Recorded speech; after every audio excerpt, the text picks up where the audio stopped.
Inspector विजय और Sathe case के सिलसिले में Wardha police station in charge inspector Mukund Sharma से बात कर रहे थे। आपका भेजा हुआ स्केच मैंने गांव भर में सर्कुलेट कर दिया है। जैसे ही कोई इन्फॉर्मेशन मिलेगी मैं आपको खबर कर दूंगा। शुक्रिया इंस्पेक्टर। इस औरत का पता लगना केस के लिए बहुत जरूरी है, ये तो आप समझ ही गए होंगे। जी इंस्पेक्टर विजय, आपका विचित्र केस सुन के मैं भी ताज्जुब में हूँ, पर मुझे उम्मीद है हमें जल्द ही ज्योति का पता चल जाएगा। अगर वो इसी गांव की रहने वाली होगी तो कोई ना कोई उसे पहचानेगा ही। मुझे आपकी काबिलियत पर पूरा भरोसा है। अब हमें चलना चाहिए, काफी देर हो गई है, मौसम भी खराब लग रहा है। जय हिंद। साठे, क्या लगता है ज्योति की कोई खबर मिलेगी आज की नहीं?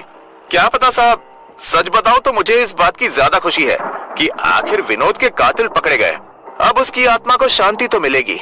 क्या साठे, तुम्हारे सर से यह आत्मा का भूत नहीं उतरा अभी तक? आप माने या ना माने साहब, मैं तो उनको मानता हूँ। रात हो जाने के कारण साठे रास्ता ठीक से समझ नहीं पा रहा था। जब चलते चलते बहुत देर हो जाती है तो विजय साठे की ओर देखकर बोलते हैं, 12 बज गए साठे, हमें निकले हुए पूरे 3 घंटे हो गए, जबकि वर्धा से समस्तीपुर का रास्ता तो मुश्किल से 2 घंटे का है।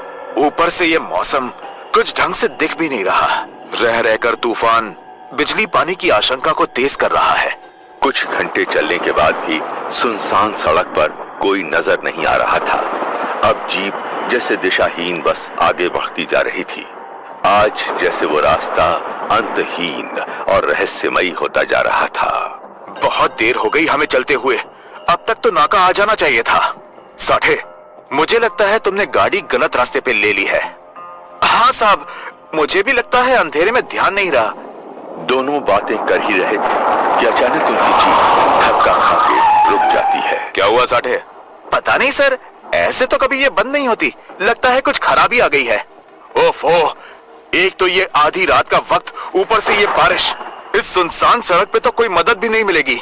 रुको, मैं थाने फोन करके दूसरी जीप बुलवाता हूँ। शिट, ये मोबाइल भी साथ छोड़ गया। अब क्या करें? मेरा फोन भी फुस हो गया सर। मैं बोनेट खोल के देखने की कोशिश करता हूँ कि क्या खराबी है। टॉर्च लेके साठे गाड़ी से उतरता है, लेकिन अब इसको भी अभी खराब होना था। लगता है इसकी भी बैटरी खत्म हो गई है। अब अंधेरे में गाड़ी ठीक भी नहीं कर सकते। बैठो अब यहीं, और क्या कर सकते हैं? शायद कोई निकलता हुआ दिख जाए जिससे हम मदद मांग सके, पर इतनी रात गए कौन मिलेगा? विजय और साठे निराश होने लगते हैं, पर तभी एक आदमी मोटरसाइकिल पर वहां से गुजरता है। क्यों भाई, यहाँ आसपास कोई गांव है जहाँ मैकेनिक मिल जाए? हमारी गाड़ी खराब हो गई है, मौसम भी बिगड़ा हुआ है। हुजूर, यहाँ तो कोई बस्ती भी नहीं है। इतनी रात को यहाँ कोई मैकेनिक भी नहीं मिलेगा। हाँ, मगर कुछ कोस दूर एक पेट्रोल पंप है, शायद वहाँ मदद मिल जाए। आप मेरे साथ चलिए, मैं वहाँ तक छोड़ देता हूँ। साठे, तुम जाके देखो कोई मदद मिलती है कि नहीं। मैं यहाँ गाड़ी में रुकता हूँ। हवलदार साठे मोटरसाइकिल वाले के साथ चल देता है और विजय आंखें बंद करके आराम करने की कोशिश करने लगते हैं। तभी उस गहरे अंधेरे में उनके कानों में एक मीठी सी आवाज सुनाई पड़ती है। क्या हुआ बाबूजी, आपकी गाड़ी खराब हो गई है क्या? इंस्पेक्टर विजय आंखें खोलते हुए गाड़ी से बाहर अंधेरे में देखने की कोशिश करते हैं तो वहाँ उन्हें एक युवती खड़ी हुई दिखाई देती है। इतनी रात गए सुनसान सड़क पर उसे देख के विजय सकते में आ जाते हैं। अंधेरा ज्यादा होने के कारण उसका चेहरा भी ठीक से नहीं देख पाते हैं। हाँ, हमारी गाड़ी अचानक बंद पड़ गई। अब इस बरसात में जाए भी तो कहाँ? मेरा हवलदार पास ही मदद लेने गया है, पर आप कौन है और यहाँ सुनसान जगह पे क्या कर रही हैं? वो सब जान के आप क्या करेंगे? यहाँ पास ही में एक मंदिर है, मैं वहीं रहती हूँ। जब तक आपका साथी मदद नहीं ले आता, आप चाहो तो वहाँ आराम कर सकते हैं। इतना अंधेरा है, बारिश होने वाली है और ये जगह भी सुरक्षित नहीं है। नहीं, ऐसी बात नहीं है। हम पुलिस वालों को ऐसे हालात में रहने की आदत होती है।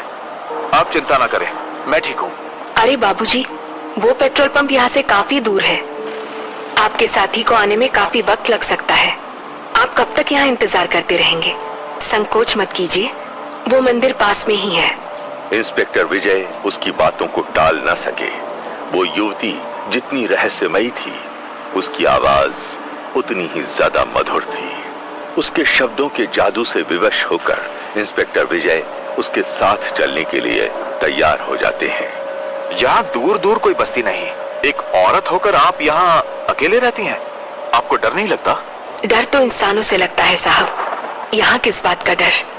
ये पेड़ पौधे, ये कच्ची सड़क, ये सब मेरे हमसफर बन चुके हैं। दिन में खेतों में काम करती हूँ और शाम को वापस इसी जगह पे आ जाती हूँ। यहाँ बहुत शांति और सुकून है। आप ठहरे पुलिस वाले, आप इन बातों को थोड़ी ना समझेंगे। इंस्पेक्टर विजय अंधेरे में संभलते उस औरत की बातों में खोए हुए चलते चले जा रहे थे। अंधेरे में रास्ता ठीक से समझ नहीं आ रहा था, इसलिए वो उस औरत की आवाज के पीछे बस चले जा रहे थे। उन्हें काफी अजीब महसूस हो रहा था, जैसे ये सब किसी स्वप्न का हिस्सा हो।